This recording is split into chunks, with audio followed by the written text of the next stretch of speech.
I don't like words that hide the truth. I don't like words that conceal reality. I don't like euphemisms or euphemistic language. And American English is loaded with euphemisms because Americans have a lot of trouble dealing with reality. Americans have trouble facing the truth. So they invent a kind of a soft language to protect themselves from it. And it gets worse with every generation. Hey guys, so we need to talk. I'll be sure to use all of my best words for this one.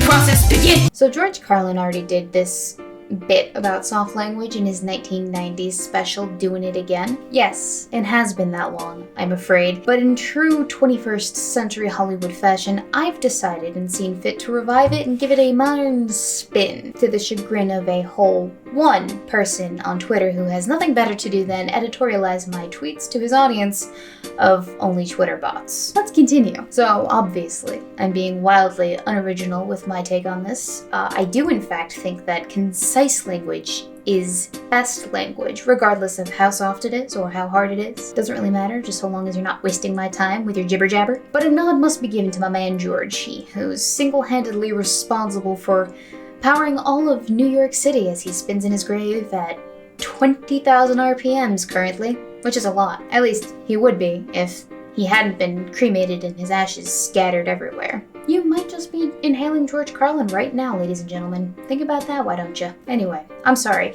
Was that too harsh of a description for you? Does the knowledge of your impending doom give you the inclination to clutch at the tightening pearls around your neck? Good. Better to be anxious over your futile existence than over the trivial things in life, like the language usage of other people. I remember when I first noticed this sensitivity nonsense. Not the first time that I heard Carlin's special, rather, it would be when I was in elementary school, when they wanted us to stop using the word retard. Sorry, retard. We had this whole assembly about this singular word, giving it so much more emphasis than it honestly needed to have. How it was hurtful and terrible and, absolutely the worst thing that you could do outside of call someone the N-word. They told us how it was used as a placeholder for negatively connotated words like stupid or dumb or slow, how it had been repurposed for use as a pejorative in recent years, but they also told us about how it was a synonym for the less negatively connotated and more PC, intellectually disabled, or handicapped. They had us take a pledge to never use the R word ever again in our entire lives for as long as we lived. To clap these fancy stickers on us that said, I pledge, with a check mark underneath and then the link to rword.com directly underneath that check, and set us on our way home. And it was a very confusing time when little me went home that evening and practiced her violin for her tiger father until perfection had been achieved. All right, Weebo? Once more, but this time don't forget the retard at the second ending. Dad, we're not supposed to use that word. It's offensive. Are you retarded? No. I didn't think so. Do you think I'm retarded? No. Do you see anything in this room that you might find to be retarded? Of course not, Dad. Wrong. There is a retard in the second ending. Now pick up your violin and get to it. Of course, the term handicap didn't last very long. Now, according to the NDA, the appropriate term is a person with a disability, because we're not supposed to define people by what they have or what ails them in life. So, as a result, alcoholics have become people who struggle with alcoholism, schizophrenics have become people who struggle with schizophrenia, and nymphomaniacs have become Tinder users. And you know what? I found that, especially as I entered college, that wasn't really an issue for me. I will absolutely take any excuse to pad the word count of my essays, every single time, without fail. All that you guys have done is appealed to my sensibilities as a college student regarding the word count minimum epidemic that hangs over my head like a sword of Damocles. But then, this nonsense started to follow me home. My mother told me my sister had been diagnosed with something called oppositional defiant disorder. So of course, inquisitive mind that I am, I went and pulled out my copy of the DSM-5 as one does, and found that oppositional defiant disorder was defined as a pattern of angry, irritable moods, argumentative defiant behavior, or vindictiveness. And then my first thought was, well, now I know what I have. I wonder which prescription drug I can get with this. The short official FDA-approved answer, by the way, is none. However, the long subversive psychopharmaceutical workaround for that is clinical experience has shown that the majority of children and adolescents with ODD do show signs of improvement with a low dosage of atypical neuroleptics. After that, my second thought to the diagnosis was, a pattern of angry, irritable moods and argumentative, defiant behavior or vindictiveness? It just sounds like your average puberty-addled middle schooler, and like they've discovered yet another way to market parenting from a pill bottle. Brilliant! Really, it is. Language is a beautiful thing, my dudes. I can do so much with it. For instance, I have the power to piss off the entire internet and usher in a new age of demonetization across all of YouTube. So long as I am of a specific skin pigmentation, of course. Speaking of which, does anyone know how we're supposed to refer to black people anymore? Because I don't. Let's see. Colored peaked in the 40s, followed by Negro in the 60s, followed by colored person in the mid-60s, and now we just don't know anymore. We've stuck ourselves between African Americans, which is a problem because not all African Americans are from Africa, nor are in America when we use that to describe who we're talking about. And then of course we also have black and or brown, which is more accurate, yet still somehow problematic. But the third and final option that we have available to us is a simple switch of ye olde colored person in the form of people of color, which is not any different, yet is still somehow better. Of course, though, if you have the misfortune of not having provable African ancestry, but are still not yet quite pale enough to qualify for the ethno-state, they will refer to you as a non-black person of color. Not Latino, not Asian, not indigenous, no.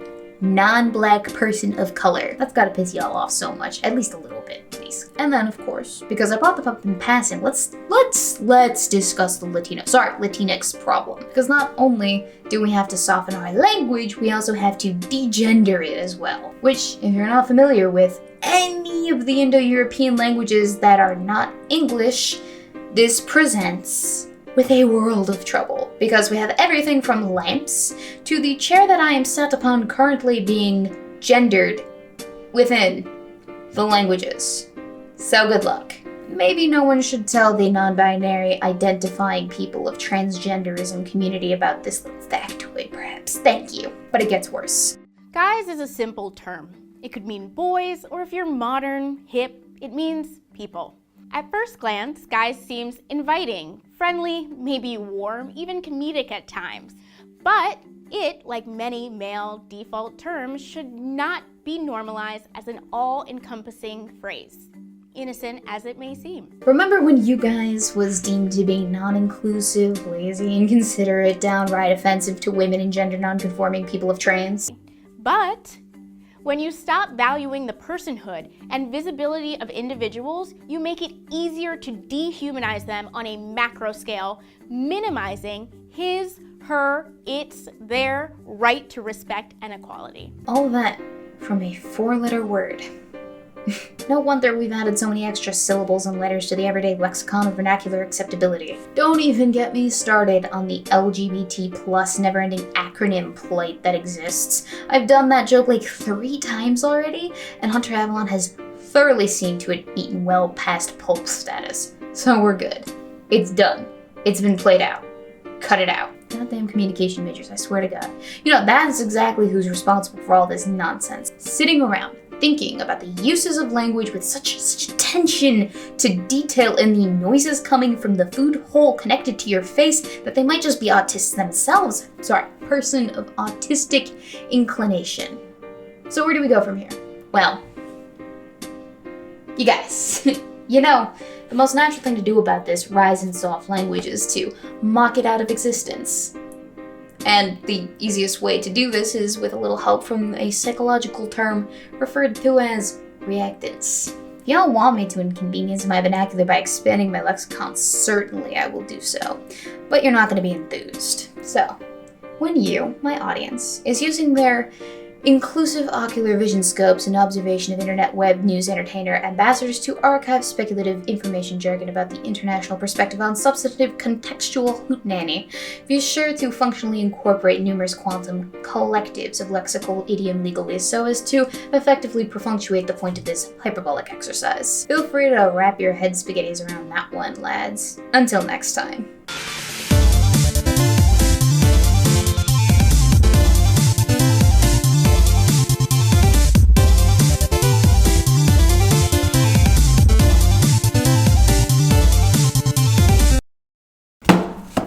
Mail time! I don't have a knife. Scissors! Got it.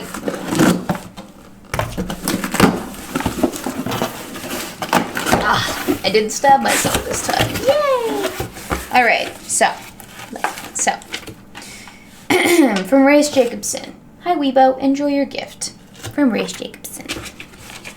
Thank you, sir. Told me this was coming. Loser think. How untrained brains are ruining America. What is loser think? If you've been on social media lately or turned on your TV, you may have noticed there are a lot of dumb ideas floating around out there. We know when history will repeat and when it won't. We can't tell the difference between evidence and coincidence. The simplest explanation is usually true. Stay in your channel? Okay. Wrong, dangerous, and wrong. These false beliefs are the result of Scott Adams, the creator of Dilbert comic and a lifelong student of group psychology, calls loser think.